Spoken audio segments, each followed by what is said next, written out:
So the question, like a good example, when we talk about attack surface reduction, in order to do this, what is a system's attack surface? I mean, it's the entry points, it's the communication aspects, it's the APIs that you use within your product. It doesn't always mean the exposed areas on the system to the outside world. It could be internal APIs. It could be APIs that are associated to an MDMS, okay? I think it was mentioned earlier about the insider thread. The insider thread is a real big one, okay? You need to realize that the inside of the organization of a utility or any kind of AMI system is a bigger problem in some respects because they already have the privileges to go and talk to this thing. All right?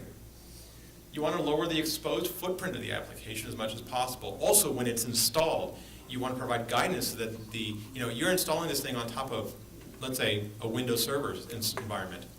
Do you really need to have every component, every piece of Windows Server installed on that thing?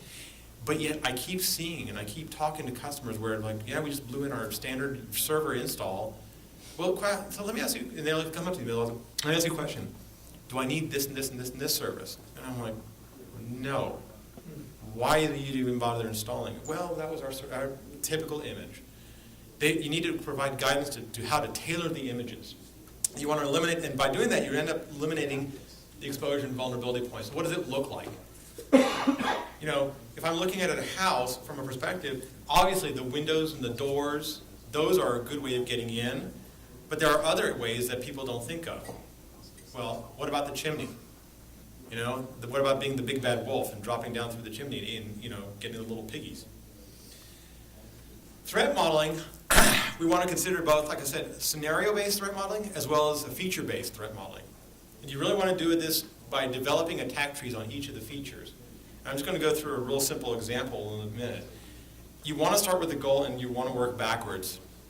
And you want to analyze it from both product features as well as scrutinizing the interfaces and the component interaction, because your components are going to be the ones that are going to throw you the screwball curve. When you want to develop your attack trees, you want to you're doing this just so you can have a formal and a methodical way of developing and understanding the various directions in which somebody might be able to come into your system. And you really want to represent it. The goal is the root node and the attack steps are the leaf nodes. So an example I pulled out from Bruce Schneier. It's a very simple one about getting into a safe. I mean, if you look at it, you can either listen to a conversation, which basically is ease and getting to the target to state the combination to the safe. That's eavesdropping. Then you've got the combo. You've learned the combo, and you can open up the safe. It can be installed improperly. You can do lock picking. And when the I and the P's, P is possible, I is impossible or improbable. Okay? And you weight these. You decide, you provide a statistical weight to each of these, and then you identify and rank them according to which is the most probable course of action, which is the one you really want to worry about. Okay? So if I think about it, listening and getting somebody to expose to me, oh yeah, by the way, that combo is, 3 turns to the right, 2 turns to the left, 1 turn to the right, fine. Or even better, find the written combination. Maybe somebody's written it down on a Post-it note that's posted onto the safe. How many of you have done that? Password change, let me write it down. I'll keep it with my laptop until I memorize it, and then I'll throw away the Post-it note, and then, oh wow, that Post-it note, where'd it go? Coding, you really need to make sure you develop your standards. Cryptographic and coding standards. And what I mean by why am I separating the two? Because cryptographic, you have to define which cryptographic algorithms you can use, what key strengths you want to use, what's your hash length which hash algorithms you're going to want to use. How are you going to protect the private keys? How are you going to protect any kind of secrets? What happens when you have a symmetric encryption algorithm, a symmetric algorithm between two devices that they have to share the keys? How are you going to maybe are you going to use Diffie-Hellman to set up a session key that's going to be generated ephemerally so that it only exists for a short period of time and then you have to regenerate it every 3,600 seconds or every 7,200 seconds, however many you want. Also, You need to formalize those standards, because your developers will go off the reservation if you don't. All right. You know, one of the biggest hurdles, and believe me, trust me, it's not. You know, I suffer this daily. Documentation. Okay. I'm one of those old school developers who basically would like to just simply sit at the computer, write my code, get it working, throw the thumbs up and say, I'm happy, I'm a happy man. Documentation. So this is all of this, and this is the drudgery of the job. So, well, Robert's got the glamorous part. I got the drudge. I'm like the guy who's doing the dirty job. That was planned, by the way. Yes, I know. I'm hurt. Yeah. Along that line, sir, one of the things I want to bring up is inter-team communication, because not all your developers are going to be on the same team, even though they're developing for the same product. And Yes. So one team might have a set of standards, another team might have something different, especially when it comes to cryptography. One team might be doing something. Yes. And so forth. So getting the team leads. You want better is not just in between the teams, but individually within the product. I've got teams doing one board, teams doing another board, and yet the two have totally different standards. And I'm like, how did this happen? Okay, did somebody fell asleep? So you're absolutely right. You got to have inter-team communication. Code reviews, they're not just bug hunts. You really want to look at the code and the quality of the code. You want to make sure that you do input canonicalization. You want to control what the input is, because if you don't, the attacker will. And if the attacker does, they're going to find some mistake and they're going to get in. You want to make sure at the very least, some kind of input validation and some balance checking.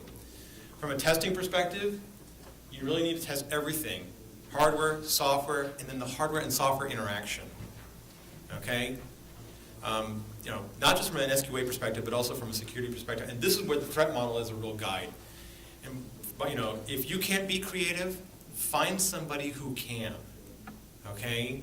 I mean, there are lots of good companies out there who are, and I can attest to you that some of them have learned on our dime. Okay? They have learned on our dime how to attack these systems because they didn't really have a good set of skills. But we asked for them to do something to do an analysis, and they figured it out. Okay? Yes? And again, the hardware testing is at the component and system level. Yes. The final security review is like the last gate before the product will ship. It provides for final validation of products. You have input from your development and testing teams, and this is where it becomes really important: attestation. Customers are looking for you to be willing to attest that yes, you have vetted this product as far as it can go, or at least as far as your process can take it. This is why the certification. We're not certifying it. We're not saying here this is certified, but we're attesting that we have followed our process. We have evaluated it according to our standards. We have brought in third-party external organization to test it beyond that. And that is why we can sit there and provide some kind of attestation to the customer saying, we've done our absolutely due diligence and beyond. Okay? It's not about sending it to a third party and saying, certify this for me, and saying, ooh, looky. Because again, I guarantee you certification doesn't really mean much. I mean, as much as certification, in my opinion, is that I have not a lot of faith anymore in even some of the IT certifications, because they're becoming more just exams to be passed, okay? And they're not necessarily high hurdles. And then whatever you find out from this has to feed into your next development cycle, okay? Because this is where the rubber is really going to hit the road or meet the road. You have to have an security and incident response plan. What happens when your customer calls you up in the middle of the night and says, Ito, bad news. 1,200 of your meters just got hacked. There was a bug. Okay? What do? You have to have a team ready to go to meet the customer, and by all means, do it quickly. Because the customer sometimes sits, this has been experienced, both not necessarily in AMI, but in the IT world. Sometimes the customer sits on the information. Oh yeah, that disk, we pulled that out of the server 3 months ago because we believed it was hacked and we had to rebuild that server. Here, go. And you're like, okay, so who's been handling this? Oh, I don't know. It's been kind of sitting around in the lab, for the past 3 months. So you have no clue as to who's been actually touching this device. All right? You need to have an incident response plan that you have to communicate it to your customers to make sure that they realize time is of the essence when doing an incident response. You need to also provide how will they report vulnerabilities to you? Okay? You don't want them to just be like, well, I give it to my sales guy, and the sales guy forwarded it to you guys. Because sometimes the sales guy will drop the ball. All right? You have to have, oh, please, don't give me that look. It's not like it hasn't happened before. I can't imagine it. Yes. The sales guy sometimes will sit on it because for them, it's like, okay, I'll take care of it, and then something else distracts them and they get lost. Okay? You also have to have a good plan on disclosure, and this is what I was talking about. We do not openly disclose the vulnerabilities to anybody but our customers, but we make it available to all our customers, okay, based on product. So if I have somebody who's got my AMI product and somebody else who's got my MDMS, a vulnerability in my AMI product I don't have to go out and tell my MDMS because he doesn't have that product. He's got somebody else's product. Similarly with the reverse, okay? But you've got to have full disclosure to the customers that are going to be impacted by this, all right? Don't hide anything because that's just going to add it's going to add to the paranoia of the electrosmog folks, okay? You're hiding something. You're not telling us. Who started that? We're calling that from now on, the electrosmog plate. Yeah, I like yes. the slow hat crowd. So, I hate prefacing questions this way, but as a regulator, what input, I realize our interaction is mainly with utilities. Mhm. So how does the regulator get the information around the security concerns out of our utility? Would it be easier to Go to, come to you guys? Because see, now you're putting us into, that's a rock and a hard place question. Because the thing is that I'm almost guaranteeing you that the utilities will probably say, no, they should need to come to us. Right. Okay? And I'm more than willing to say, you talk to the utilities. It's, again, while it's my responsibility to tell my utilities, it's, in all fairness, it's their responsibility to tell you guys. Right, so my concern is that, and we have the experience of this, of the utilities not wanting to share with us. And so, what I'm trying to get at is how do we create a more, I'll use the word open, realizing that you can't fully be open. Right. A more open process, not only between the regular utility and the. That would have to, well, we would have to do that, we would have to work that out. This is not the forum to do it, I guarantee you. But you would have to be some sort of, we'd have to get all your utilities and us together. And you would have, in many respects, if you think about it, one solution maybe, not saying it's the only solution, but maybe, is that the PUC would actually have to go under our NDA somehow. We would have to figure out some legal construct because this information, given the impact that this could have, I don't want this stuff out on the street, okay? And I'm sure that DHS doesn't want it either. Right, we don't want it out either, but as the regulator responsible for ensuring utilities Yes. are complying with something, it is also our responsibility to. That's something that would monitor. probably, I would almost have to say, would probably at the legislative level. Okay.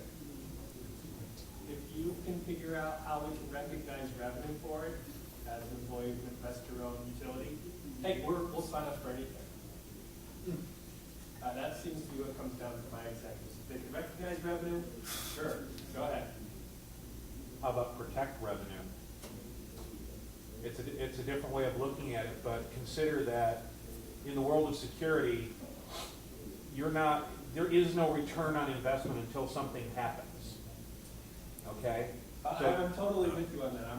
I'm being facetious. And, everything's about recognizing revenue from what comes from the regulators.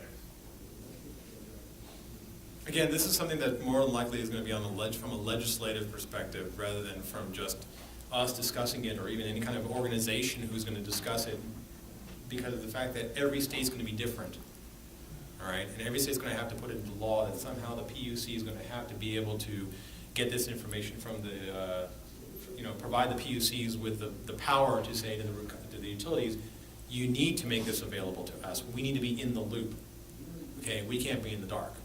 It seems like you can find a good process here with some good touch points within that process. Is that something that you're seeing from the utilities, that they're providing police some transparency in how they address security within their organization?